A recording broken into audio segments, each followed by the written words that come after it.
on my mind. Money on my mind. Money on my mind. Hey Ross World, Financial Literacy 101, money on my mind. That's a great introduction to this conversation, right? It's a conversation between you and your money. And a lot of times people get obsessed with money. They'll do anything for the love of money. You'll kill your own brother. And that's true in a lot of instances around the world.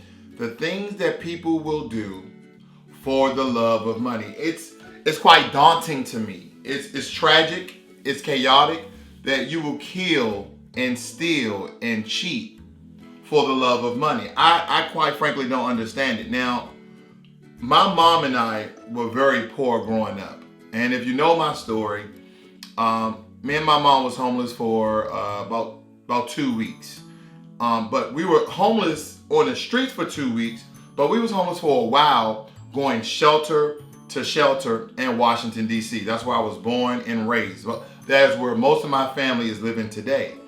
And we were homeless for a while. And she was on Section 8 at a given time. She worked for McDonald's. That's the only job that I know my mother to ever have, was working for McDonald's. But she did the best that she could do with the money she had. Now, I don't know if my mom ever stole any money, and I've never heard someone accuse my mom of stealing any money. And she was close to her brothers and sisters before her death. And I've never heard none of my family, none of my aunts, none of my uncles, none of my cousins ever say anything about my mom, who was struggling just as well as everyone else, that she ever stole anything from them, right? Or did wrong by them with money. Now, money should be on your mind always, because sometimes we are unconscious spenders, right? Unconscious spender. You're not really tracking your day-to-day expenses because money is not on your mind, and it actually needs to be. A lot of you have these great stories about how you want to retire early. You have these great stories about retirement and sitting on the beach and going to some off mountain somewhere and hiking through the backpacks of Africa and Europe and Kilimanjaro, a mountain in Africa. But you want to go to all these exotic and beautiful places in your retirement. You think you want to do those things when you're 60? Now, you may still be in great health, but people start to think that 60 is pretty old.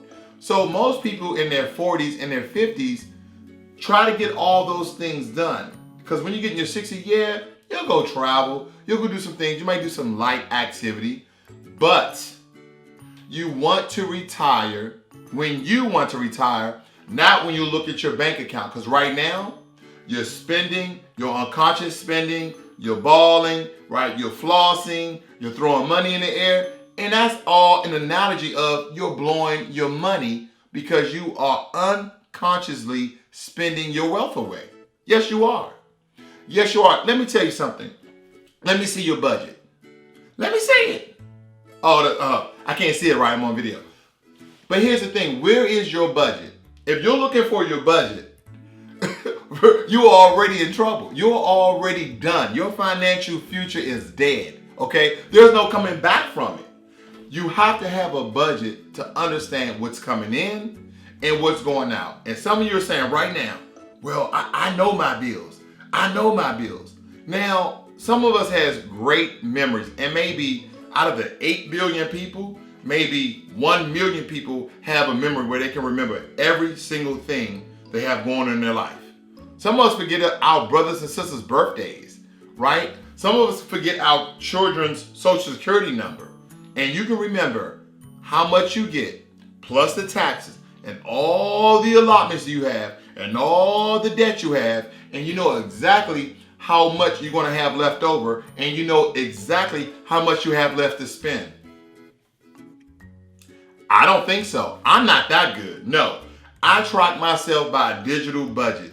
I say, okay, I got $300 to spend this month. So I can spend that $300 on anything because I have my savings set up, I have my investment set up, and I'm double down on my debt, right? Because I could double down even more, so I could limit my $300 spending cash to $100 spending cash, right? And I can kill that debt even quicker.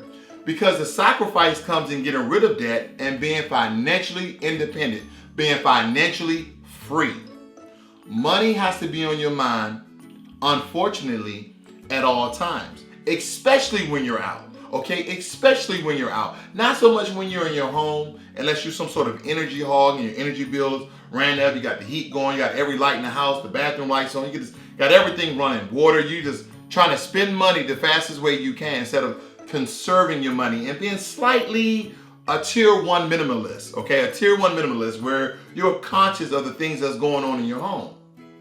Now, when you're out and about, or at an event, or at a festival, or at a fair, or at a carnival, or at an amusement park, all of these functions will entice you, will draw you in to spend your money. Because what do they have around all of these functions? Concession stands, right? Things where you can buy shirts and hats and food and funnel cakes. Ooh, funnel cake. I love me some funnel cake with the powdered sugar on it, with the strawberries, but it gotta be hot and fresh right out the... Never mind, I'm off of it. You know what I'm talking about. I'm gonna get me some funnel cake though. Trust and believe. But these things draw you in to spend unwanted money. I remember going to Busch Gardens, Six Flags, and used to be Wild World. This is in the DC area, this East Coast area. And there's another one, Busch Gardens, Six Flags, Wild World, and I can't remember the other one. But nonetheless, we used to go to these amusement parks, and I remember we used to pack a lunch. Like, we're not buying that pizza inside of the amusement park. It's just too expensive. It really is. They charge you $30 for a pizza, you know. So we used to make, you know, some ham sandwiches, ham and cheese. You know what I'm talking about. And we used to go out to the truck, have a bag of chips, eat the sandwiches, go back in. Now, as a kid, did I want a ham sandwich where there was pizza? But you have to do what you can do for your family. You can still enjoy a great vacation, but those areas, those places where you can cut back on your finances, you can cut back on spending, then I encourage you to do so. You have to have money on your mind all the time, whether it be consciously or unconsciously, because if not, you're going to unconsciously spend it not even knowing. Then you're going to get back and see your credit card bill. You're going to get back and see your bank statement, and you're going to be like, I did not intend to spend that much money.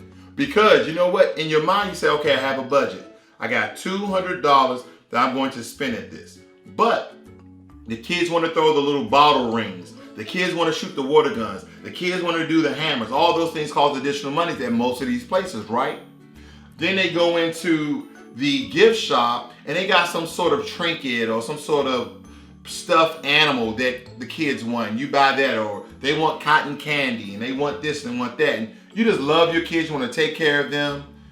And so you buy those things. Then it comes to the point where you and your significant other, or you and your girlfriends, or you and your boys, y'all want to go get some drinks, right? You're like, the kids are over there, got somebody watching, hey man, let's go grab a beer. So things tend to add up in these amusement parks.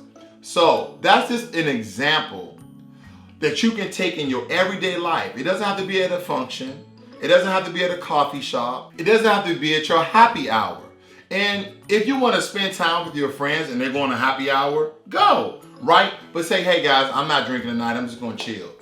Now you may want to drink and somebody offer you a drink. They're your friends and you don't feel like it's obligated where you always have to repay them back, even though you will. I know how you are. You'll pay them back, but you don't feel like you have to. Then go ahead and take the drink. But if not, chill, talk to your friends, have a good time. You don't have to spend money. You don't have to spend money. So you need to always have money on your mind, because there is going to become a day and time where all those little bills ends up taken away from your riches and your wealth in your elderly ages, okay? Throughout the course of time, we spend so much little money, right? And we don't really think nothing of it. We buy some headphones here. We buy some extra junk food at the grocery store that we really didn't need. Or we buy a skirt that we really didn't have no place to go to wear it. We buy a suit jacket or something like that, right? We always buy those little items, but those little items are like $50, $80, but we think nothing of it. Then you can even get to even smaller items where every day you grab a coffee. Every day you buy a sandwich at the Starbucks or the Seattle's Best or Dutch Brothers. All these places are just popping up all over the place, right? Or McDonald's. You always get your lunch at McDonald's, which is horrible for your health, but I'm off of it. You do what you do. But you go to all these places and you don't bring your lunch. All these little things add up, and throughout the course of time takes away from your riches. No, I'm not saying always bring your lunch, okay? Yeah, every now and again, go out and buy your lunch, have a great time. But if you have financial goals and you know that you're not making as much money as you think you should or that you want to, then guess what? You have to start drawing back. You need to have money on your mind at all times, because unconsciously spending money will end your butt up broke. Yes, it will. I almost said it right. It will end your tail up broke. So you have been put on notice. Think about it now, whether in your 20s, your 30s, your 40s, and your 50s. I don't know how much time you have left that you really want to work or you have to work. But some of you are thinking right now, if I don't make a drastic change, I'm going to have to work until I'm 70 years old, if I even live that long. And I can tell you right now, the body is going to get older. I don't care how young you look. The body is going to get older. And as the body gets older, you don't get stronger. You get weaker. So I want you to think about these things and really take them to heart, because I care about your financial future just as well as mine. This is Ross World, Financial Literacy 101. Hey guys, I'm still waiting for a great name. I have this box. You know what? I'm going to grab this box. I have this box already packaged to send out with all the stuff I said in my previous video. So if you come up with a great channel name for me, it's a video trade-off. You can get this box of video equipment, and I'm going to take your name, and this is a video contract, so you bet not try to sue me for using your name. This is Ross World, Financial Literacy 101. I'm out.